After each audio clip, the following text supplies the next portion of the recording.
Welcome to our channel, your gateway to unfiltered political speeches and interviews from across Ireland. No edits, no commentary, just real voices shaping the nation. Subscribe now and stay informed with us every day.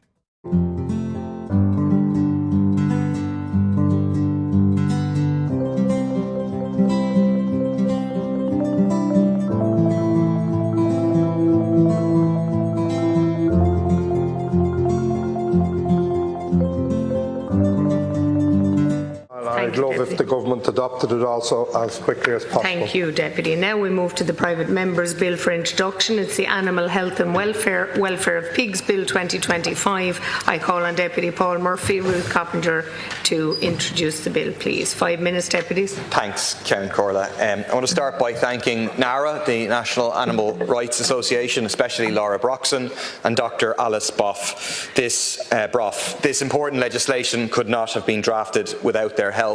I also want to thank the many other campaigners and supporters who are here in the gallery today, from NARA, from Animal Rebellion and from My Lovely Horse Animal Rescue.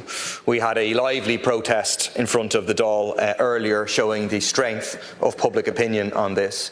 We've banned fur farming. We've banned the use of wild animals in circuses.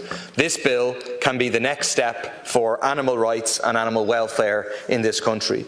NARA and Animal Rebellion carried out two very important investigations last year into the kind of abhorrent practices that are going on in Irish pig farms every single day.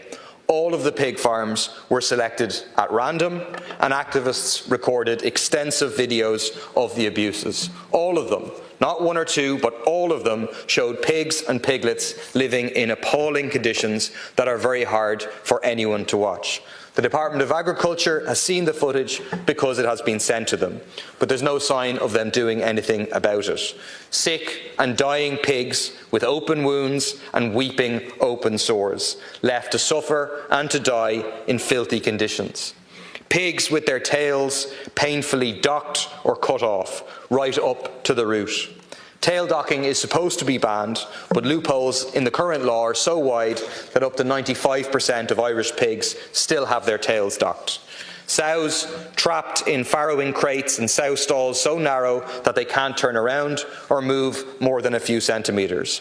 That's to ensure that they never get a moment's break from suckling the 15 piglets now born in each litter. Anyone who has breastfed a baby would wince at the torture of that. Litter sizes have increased from 10 piglets in the year 2000 to 15 today because of genetic selection, again with no regard for sow welfare. The only concern seems to be for the number of pigs produced and the size of the profits to be made. Most pigs in Ireland spend their whole life indoors from the moment they are born. It's not a sight people aren't used to seeing, pigs being farmed running around in grass, because they're inside for their entire lives. The only time they experience fresh air or sunlight is when they're being loaded onto a truck on the way to the slaughterhouse. No animal should be forced to live a life like that, but especially not intelligent, sociable animals like pigs. People Before Profit's bill today seeks to address some of the worst abuses in the pig industry. Section 1 bans the mutilation of pigs, including teeth clipping, tail docking and castration. Section 2 outlaws sow stalls and farrowing crates. When I asked the Department of Agriculture in April if they would take action to ban sow stalls and farrowing crates, they passed the buck to the European Union. They cited an EU Commission review of EU animal welfare legislation. As part of that, they say, quote, "There is a commitment to phase out the use of individual animal confinement, including sow crates and stalls, in line with scientific evidence and pending the outcome of an impact assessment." End quote. They also say they are taking, quote, "measures to promote a move away from the use of sow farrowing crates and stalls," end quote, including through grant aid to pig farmers. So they acknowledge that these practices are bad. They acknowledge that these practices should be phased out, but still they are dragging their feet. We need to, campaigners need to, ordinary people need to hold their feet to the fire and force them to act. We didn't wait for the European Union when we banned fur farming. We didn't wait for the European Union when we banned wild animals in circuses. We don't have to wait for the rest of the European Union when it comes to banning pig mutilation, sow stalls and farrowing crates. The pig industry in this country is relatively small. Only a small number of pig farmers would need to be compensated for hardship when these inhumane conditions are banned. They can and should be supported financially to transition to other, less damaging forms of agriculture. It's simply unacceptable for the profits of a few to be put over the welfare of so many.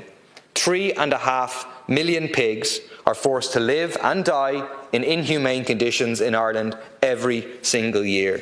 This has to stop, and this bill would stop it. And the question is the bill being opposed? Not opposed. Thank you, Chief Whip. So the motion for leave to introduce is agreed. Sorry, no, Deputy. Deputy, this is the first stage. Deputy, before you say another word, it's the first stage. Deputy, could you move the motion? Deputy, look at, understand the format of the House. You have the second stage to make your statement. Deputy, you have the second stage. Are you calling a vote on this, Deputy? I'm not calling vote. No, thank you. Resume. I understand that. I understand that. Resume your seat, Deputy. Thank you. The motion for leave to introduce is agreed, and I would ask one of the deputies to now move. I so move. Thank you. The second stage will be taken in private members' time. Thank you. Deputies. Thank you for watching. If you want to stay connected with the most important voices in Irish politics, don't forget to subscribe and turn on notifications. Here you get unfiltered access to political debates, speeches, and interviews, straight from the source, every single day. Be informed, be engaged, right here with us.